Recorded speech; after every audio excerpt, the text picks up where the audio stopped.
Welcome to the Depth Dive. Today we're jumping into something really practical for your Spanish frequency adverbs. Uh-huh. Those little words that tell you how often you do something. Super useful. Exactly. Moving beyond just what you do, adding that layer of detail makes you sound much more natural. It really does. Like saying, I eat pizza versus I hardly ever eat pizza. Big difference. Right. And to really get a handle on these, we've been looking at a great video from the YouTube channel Jaime, Lara Español. Oh yeah, that channel's excellent. The video is called ¿A cuáles son los adverbios de frecuencia en español?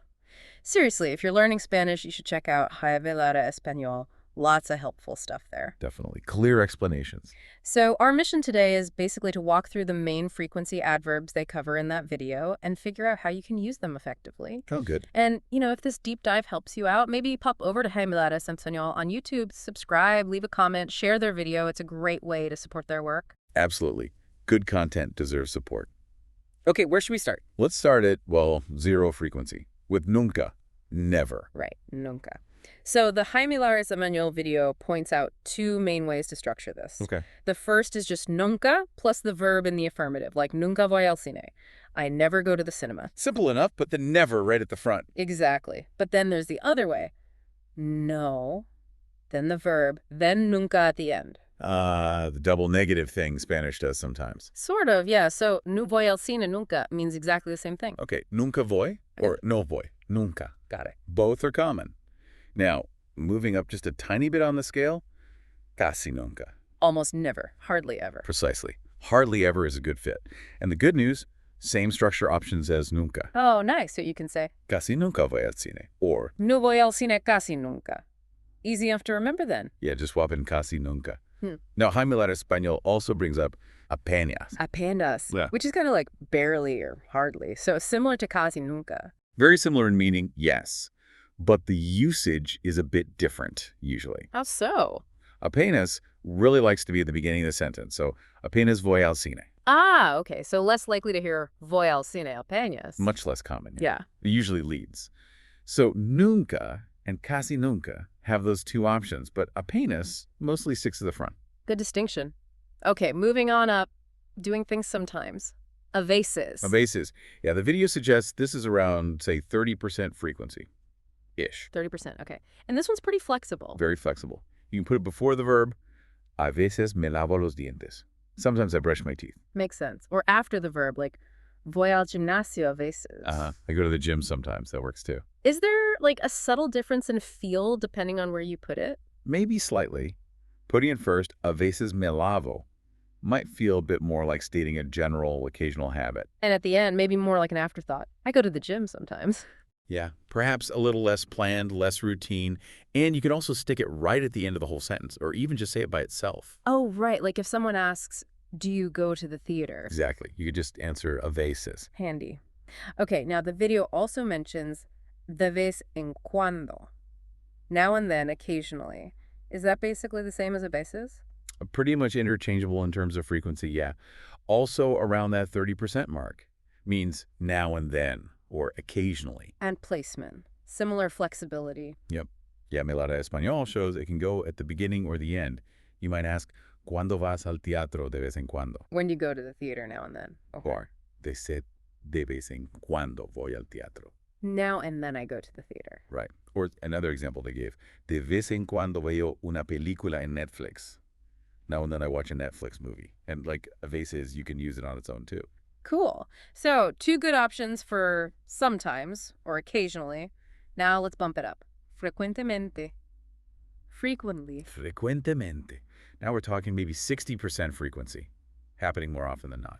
And where does this one usually sit in a sentence? The Jaime Lara Español video mentioned. It often goes at the end, especially in, let's say, slightly more formal Spanish. Okay. Like, yo juego al fútbol frecuentemente. I play soccer frequently. Or, Juan sale a pasear frecuentemente. Juan frequently goes for a walk. But isn't there another way using con frecuencia? Yes. Good point. Using con frecuencia, literally with frequency, gives you more options. How so? You can still put it at the end. Salgo con mis amigos con frecuencia. But you could also say con frecuencia salgo con mis amigos. Put it right at the beginning. Or even keep frecuentemente and just have con frecuencia as an alternative phrase, like salvo con mis amigos frecuentemente. Exactly. So frecuentemente on its own often leans towards the end, but con frecuencia allows more movement. Gotcha. Now, also around the 60% mark is a menudo, often. How's that different from frecuentemente? Very similar meaning, often. The main difference highlighted by Jaime Lara Español is placement again. A menudo tends to go either at the beginning or the end, not so much in the middle. Right. So, examples. A menudo salgo con mis amigos. Often I go out with my friends. Or salgo con mis amigos a menudo. I go out with my friends often. But less likely to wedge it in the middle. Okay, subtle difference, but good to know. Uh-huh. All right, pushing towards even more regular stuff. Normalmente. Normally, usually. Normalmente. Yeah, this suggests maybe 80% frequency. It's the standard thing that happens. Placement was? Usually at the beginning, according to the video, like setting the scene. Normalmente me quedo en casa los viernes. Normally I stay home on Fridays. That feels natural. But you might hear it elsewhere sometimes. You might, yeah. In more informal chat, you could hear something like, Nos vemos normalmente los domingos. We normally see each other on Sundays. Putting it mid-sentence feels a bit more casual. Exactly. Start of the sentence is its more typical spot. Okay. And neck with normalmente at around 80% is casi siempre. Almost always. Casi siempre. And this one seems much more relaxed about where it goes. Oh, yeah. How so? Jaime Lara Español shows it works at the beginning. Casi siempre estudio por la tarde. I almost always study in the afternoon. Makes sense. In the middle. Yo gano casi siempre la lotería. I almost always win the lottery. Huh? We wish. Don't we all? And also at the end. Juan y yo nos vemos casi siempre. Juan and I almost always see each other. So casi siempre is happy pretty much anywhere. Beginning, middle, end. Seems that way. Very flexible. And that leaves us with the top. 100% siempre. Always. Siempre. No exceptions here. And like casi siempre, it's quite flexible with placement. So examples. Beginning. Siempre ceno con mis amigos. I always have dinner with my friends. Yep. End position in a question. Vas a ver el fútbol al estadio siempre. No. Do you always go to the stadium for soccer? Mm-hmm. Or middle. Compro siempre verduras frescas. Mm. I always buy fresh vegetables. So again, beginning, middle, or end works for siempre. Yep, and like a veces and de vez en cuando, you can use siempre all by itself as an answer. Right. Do you drink coffee? Siempre. Okay, wow. That covers the main adverbs really well, from never to always. But the Jaime Lara Español video added more, right? These frequency expressions. It did, yeah. These are phrases that add even more specific time. You can tack them onto sentences. Like todos los días, every day? Uh-huh. Todos los días, todos los meses, todos los años. Every day, month, year. And the examples were things like, me gusta salir a pasear todos los días. I like to go for a walk every day. Or, I go en viaje todos los años. I take a trip every year. Pretty straightforward, those ones. Yeah, makes sense. And then for times of day. Todas las mañanas, todas las tardes, todas las noches. Every morning, afternoon, night. Okay. Example. Mis amigos y yo jugamos al fútbol todas las tardes. My friends and I play soccer every afternoon. Adds that specific detail. And then you get really specific with counts. Right. Una vez, dos veces, Dos veces. tres veces. Once, twice, three times. Al día, a la semana, al año, per day, per week, per year. Yeah. The example Jaime Lara Español used was, editamos dos veces al día. We edit twice a day. Super precise. That level of detail is great to have. And there was one more general one. Muchas veces. Many times. Okay. Like, he visitado Portugal muchas veces. Mm. I've visited Portugal many times.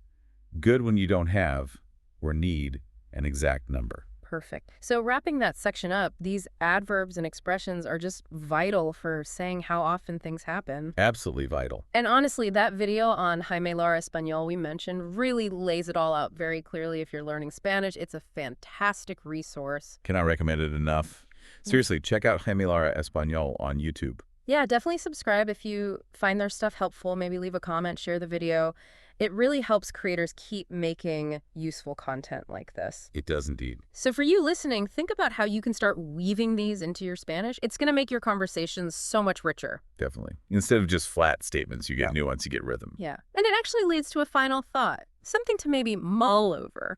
How might really understanding the slight differences, between a veces and de vez en cuando, or where you naturally place frecuentemente versus a menudo, how might that give you insight beyond just grammar? Like into how people think about time or routine in Spanish-speaking cultures. Exactly. It's subtle, but paying attention to those nuances in language can sometimes open up a little window into the culture itself. Something to think about.